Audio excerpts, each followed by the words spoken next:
On CBC Radio 1. Now, coming up in the next half hour, well, Alberta's energy sector, as we've been discussing, may be sputtering, but the same can't be said for the province's construction industry. Albertans are revved up about renovations these days. We'll talk about the do's and the don'ts of home improvements. That's just after the 12:30 news.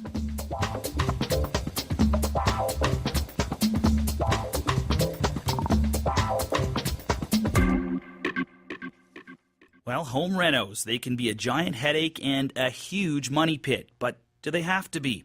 This is Alberta at Noon. I'm Aaron Collins, sitting in for Judy Aldis. Now, drywall dust everywhere, washing your dishes in the bathtub, a drained bank account. If these scenarios sound familiar, well, you may be in the midst of a home renovation gone wrong. Still, Albertans spent almost $2 billion on home renos in the first quarter of this year. That's up 25% from the same period last year.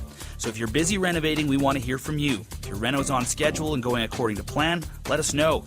Or if you're having some major problems, give us a call. It's our Home Reno Survival Guide. Well, it's 32 minutes after noon. And they say every renovation has at least one hiccup, and so we want to know what yours is. And if you've finished renovating your home, do you have a reno horror story? We want to hear about your home reno successes and failures, and since hindsight is 2020, any home reno advice you can share is welcome too. The number to call is 1-866-468-4422. That's 1-866-468-4422. You can also email us at alberta@noon@cbc.ca or tweet us. We're at Alberta at Noon. Now, joining me to help take your calls, emails, and tweets is a man who's been in the home reno game in Alberta since 1979. Danny Ritchie is president of Ultimate Renovations. His company just won 2 national home renovation awards for housing excellence from the Canadian Home Builders Association. Danny Ritchie joins me right here in studio. Hello, good afternoon. Good afternoon. Thank you for having me. You're very welcome. Thanks for coming in. So, let's start off with how busy you are. Sounds like generally the industry is hopping along right now. How busy are you? Very busy at the moment. Somebody turned on a tap here around Christmas, and it seems to be moving forward. Do you have a way of sort of quantifying that? We heard that this is sort of a record-setting time. How busy are you? Very busy at this time, and it seems like the phone is ringing, and hopefully it won't slow down, even though the oil's slowing down. Or Do you have any sense of what caused that tap to turn on? Well, we kind of wonder. We sit back and we said to ourselves, what it is? I think, for 2 years, nothing really happened. Everybody seemed to be on a hold move, and the comments were not in this economy. And all of a sudden, we're hearing more positive out there, and people are ready to get at it. So I think it's all coming at once. People are willing to spend a little money if they feel a little more secure in their jobs. That's correct. Well, this is there a comparable time for this kind of a boom, that you've seen in the past? What could you compare it to? Well, if we went back, call it in 2006, 2007, we're probably at the same pace as what we were there. Boom times. Yeah, so the first quarter of this year has just been great, I must say. Well, it's good for you. Yep. So what kind of projects are people doing? What kind of home reno things are people having done? Well, anything from a small handyman job to a major $1 million reno is very common these days. Houses are basically getting dated and somewhat tired, and people take a major home and just gut it and put it back to their lifestyle. Quite often they buy the home first, and then they have a vision of what they want to live in the neighborhood, and they fix it up to their likings. Right. So you think people are doing a little more renovations instead of maybe upgrading and moving to an entirely different house? Maybe that's a different option? Yeah, well, it seems that they're renovating either the home they're in or they're buying a home and then renovating it before they move into the home. Okay. It seems to be a 50-50 thing right now. Well, you mentioned major rentals. Yeah, you mentioned a few different kinds of renovations going on there. Something the government's obviously been pushing, and that they've added some incentives for is some green renovations. Have you seen any of that, or not yet? Not yet, really, to be honest with you. We're not hearing anybody asking about it, and I don't know how large it is. But we've been so busy coming that, with the work coming, that we haven't been looking into it to see what we can do to There's enough business out there already. Coming, yeah. Maybe that's more on the horizon. Yeah, exactly. Okay, so let's start with some of those mistakes that people can make. What's the biggest mistake people make when they're planning or they're doing a renovation? One big thing is, don't do proper homework up front. They start gutting the house and there's no plan on moving forward and what they're going to do and so on. And they live in a mess for a long time. figuring out where they're going from here, and sometimes get frustrated and throw the towel in, and then call the professionals. Of course, choosing the right professional is a big one too, right? I mean, That's you always hear that whole 3-quote thing, and maybe get a reference, that kind of stuff. What's the key to finding someone that meets your needs? Well, what we say is go in there, do your homework, dig deep, see if you can't find dirt on people, because there is a lot of dirt in this industry. You could say it that way. Especially during boom times, I guess, when people are desperate to get things done. That's right. People are more cautious now, though. Where to go. Okay. Well, we want to hear what you have to say, Alberta. Are you renovating your home? We want to hear how it's going. What would you do differently this time if you made some mistakes last time? Albertans are renovating their homes in record numbers. Give us a call. Let us know how you're going with your tips or your warnings. Number to call, 1-866-468-4422. That's 1-866-468-4422. You can also send an email to alberta@noon@cbc.ca or find us on Twitter. We're at Alberta at Noon. So, why do most renos seem to cost more and take longer than at least the customer expects? Maybe not more than you expect as a professional, but it seems to be something you hear all the time. That's right. In their vision, quite often, people think they're going to do this one thing, and then it leads to another and to another. And, we try and tell people, before they start the rental, here's the budget number you should be going by, not a dream number that you want to hear. Right, and I've always heard that if you have a budget, add 10% as sort of when for those little things that you didn't foresee. That's correct. Quite often, you should always be in contingency of 10% of unforeseen, 5 to 10. But what we try and do is put it on the table right from the beginning, advising people that you don't realize this, but it's unforeseen, but it's going to hit you, so we might as well tell you now. Gotcha. Okay, well, let's go to the phone lines now and hear from some Albertans. We have Sean on the line from Red Deer. Sean, are you there?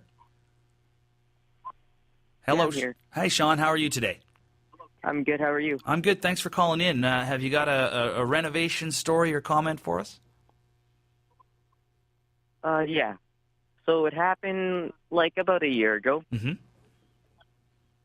The sink pipe burst underneath, and the water just went everywhere. Okay. Our whole floor got flooded upstairs. Right. It sinked in through the basement ceiling, and then we had to clean out everything. Oof. And they had to scrape out the whole roof, ceiling, and then they had to take out the carpet, do the walls again and everything. Right. But they didn't do it correctly. Okay. So they left it halfway, and they took about 6 months to complete a 1-month job. Wow. And so, and you hired someone out to do that, Sean? Yeah. We just hired someone else. Holy poops. Who does that? Okay. All right. What do you say about that story? Is that something you've heard before, Danny?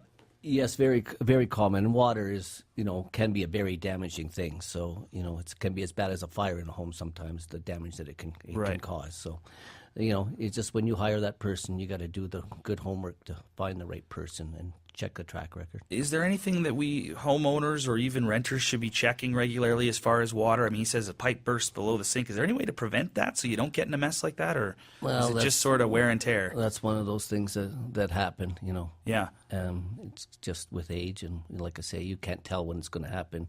It could be done. It happened days or weeks or years after it was installed. Okay.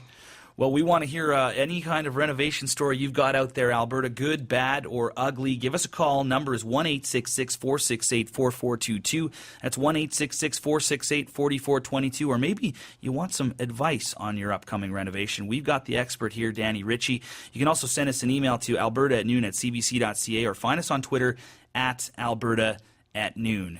And I want to go back to the phone lines right now. We've got Nathan in Calgary. Nathan, are you there? Yeah. Nathan, how you doing today? Well, not too bad. Trying to stay out of the sun a little bit. Well, maybe head down to the basement. That would be a good idea. Well, it's funny because that's the cautionary tale, I guess. It just popped onto you guys earlier today. Okay. This is years ago, but my dad and I were renovating our basement in Airdrie.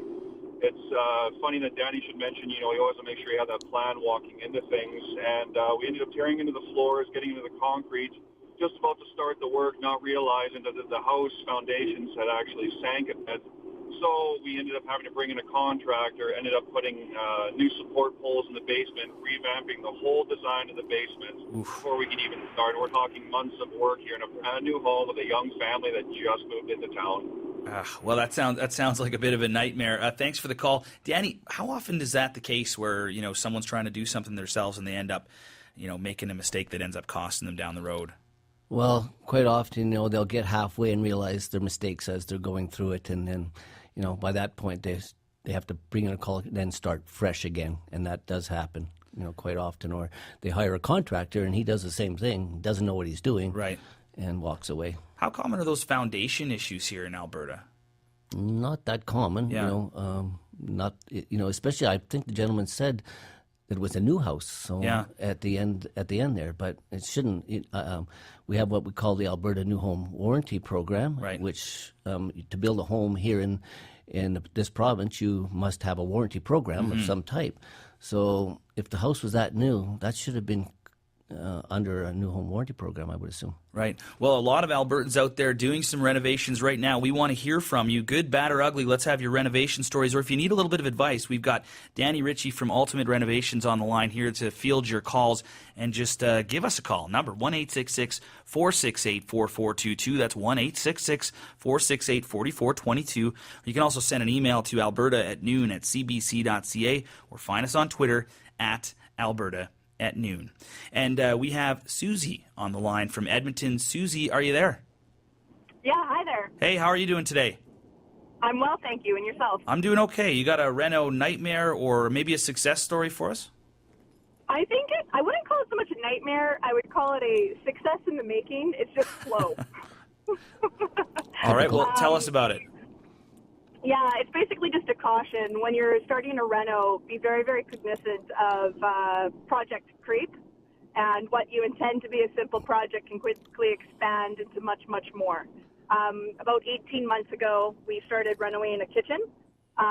We had contractors come in, but we were the ones lining up the contractors ourselves. And hey, the kitchen's done, but you get the kitchen done and you realize, oh, you know what, the floor that we have in here, it doesn't match the dining room, and now that creeps over to the rest of the main floor, and now that doesn't look good with the railings, and the new railing doesn't match the beam that's exposed, and next thing you know, you're still up to your elbows 18 months later in reno work. So are you, along with all that extra work, have you strayed from the budget a little bit there, Susie?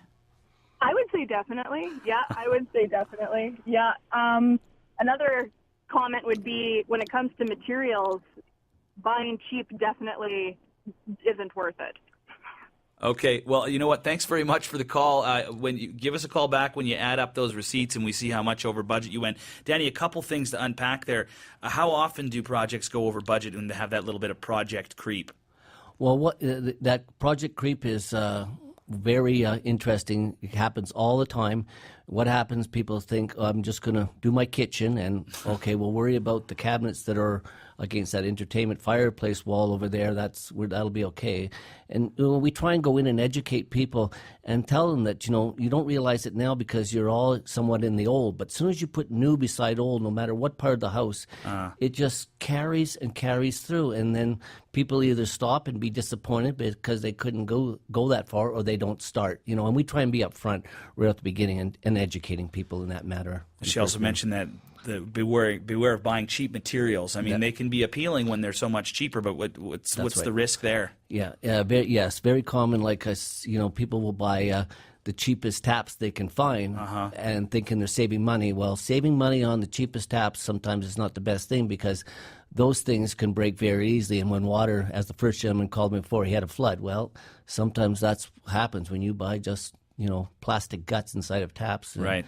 And you got a great deal, but now you got hardwood floor, you got a mess in your house. And you pay for it down the road. You do. Okay, well, let's go back to the phone lines. We got Emily in Calgary. Emily, are you there?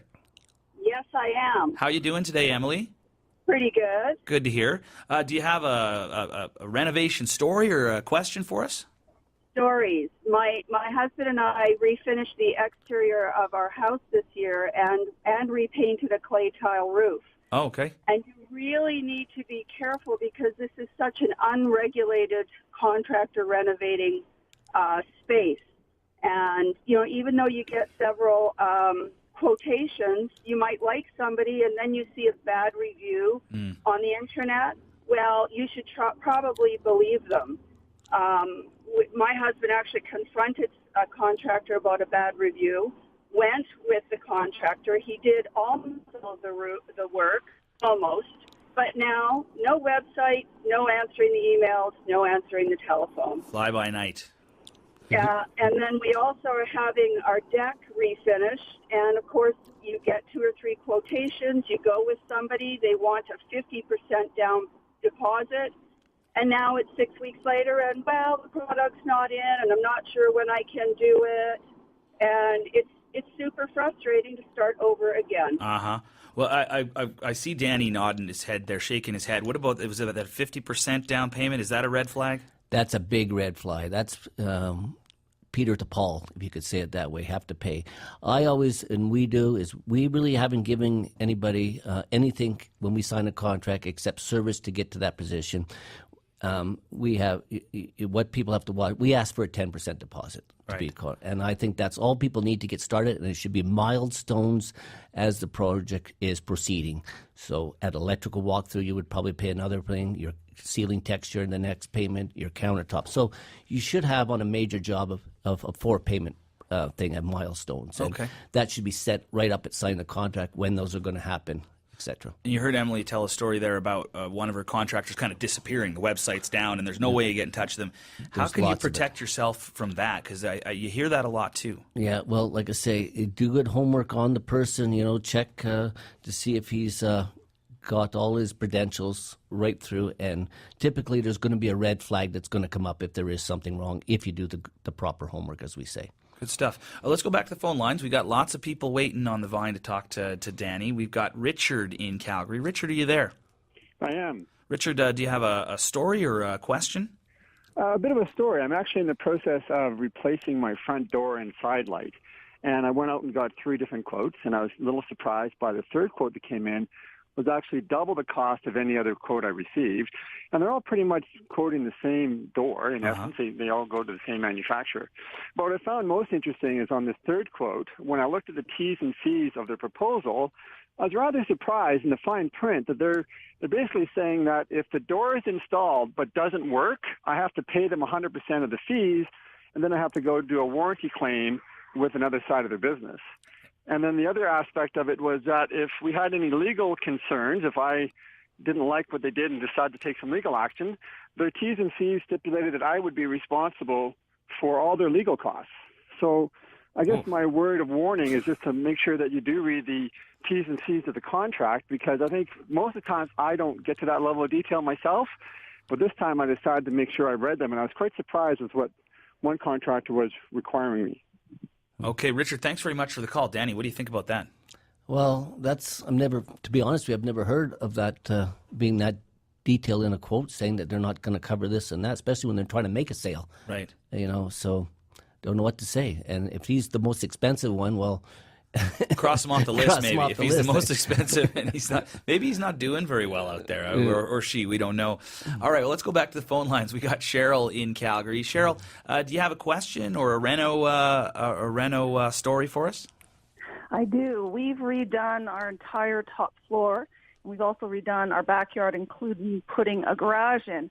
My question is it worth it to redo the basement? It's still in a 70s style, and everything else in the house is all contemporary. Is it worth it to redo the basement or let it go? Cheryl, do you mean worth it as far as value of the house, or what are you referring to there? Okay. Yeah, exactly, value of the house. Okay, Danny? Well, let's say it this way. If you need the basement and you're going to use the basement and you want your whole home to flow, I highly recommend you do your basement. It's not expensive space to develop, because if you think of it, you're basically your foundation, your walls, everything's there. You're putting it all back together somewhat in a cosmetic fashion, and you want to match your upstairs. And if you can use the space, why not go for it? Does that answer your question there, Cheryl? Yes, thanks very much. Okay, good stuff. And I guess there'd be a number of levels as far as trim that you could put in a basement. You wouldn't have to go over the top. Some people put in the home theaters and all that stuff. You could just do a basic kind of. That's right, but you want your finishing package to match The rest of the house. The rest of the house. Sure. You don't want to cheap out in the basement Gotcha. with smaller stuff, because labor costs the same amount of money to put cheap-looking stuff up than putting decent stuff up. Good point. All right, we'll go back to the phone lines now. We've got Stella in Edmonton. Stella, are you there? Yes, I'm here. Stella, do you have a question for Danny or a story for us? Well, I have a question.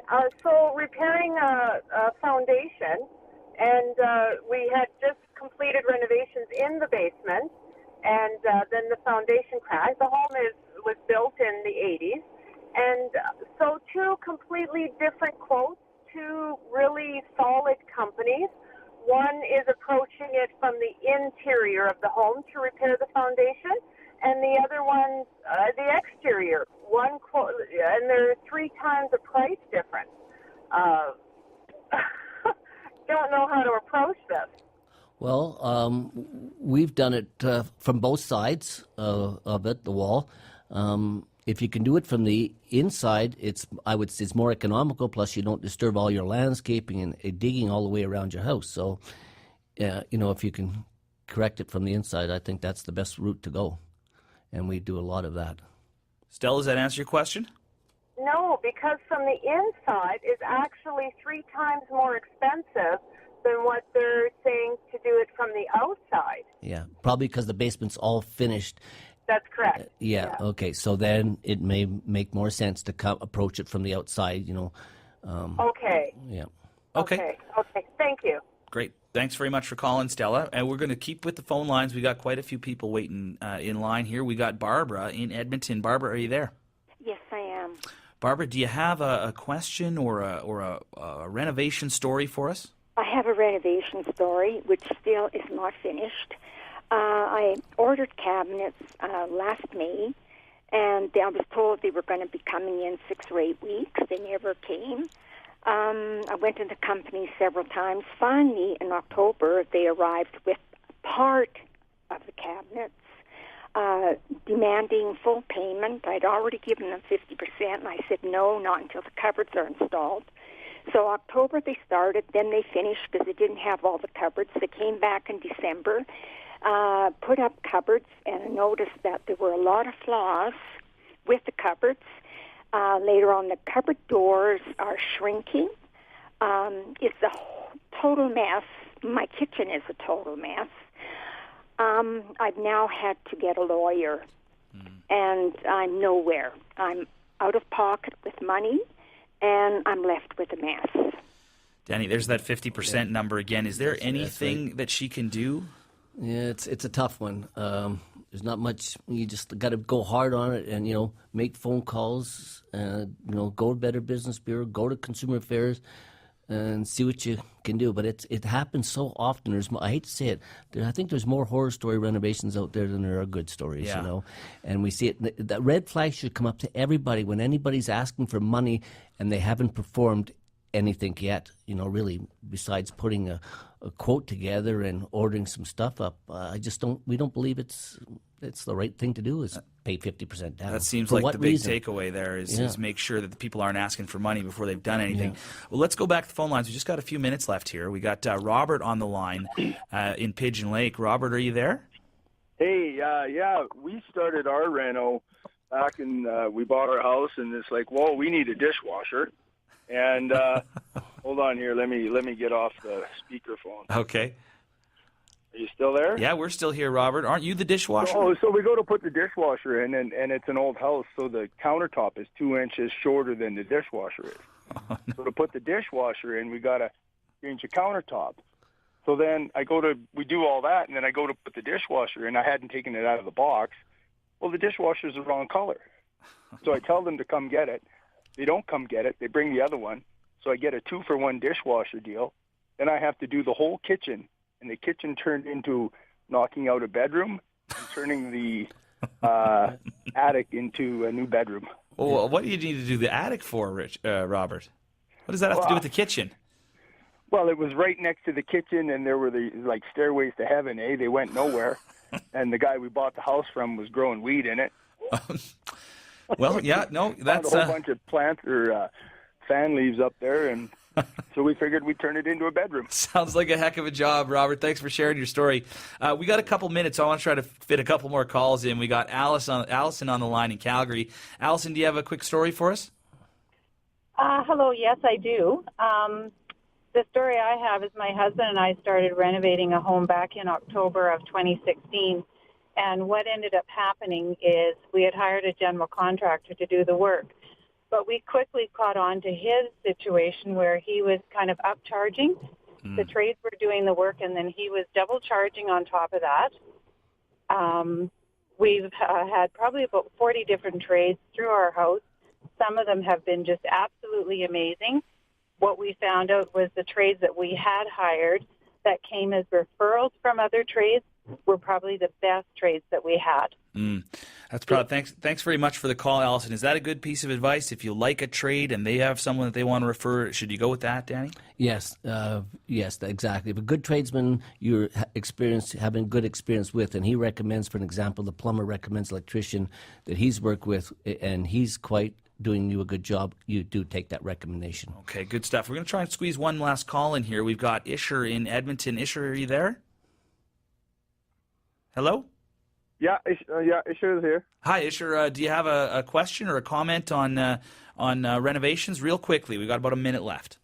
Yeah, I just got two small questions for Danny. Like, once the reno guys are in your house and they're recommending, okay, from this renovation, you need this additional work, right? How do you check the honesty? Like, how do you see that they're just not increasing, like, their profit and, like, just breaking the whole new thing apart just for the money? And second is, I have heard, like, so many guys that the reno guy just walked away.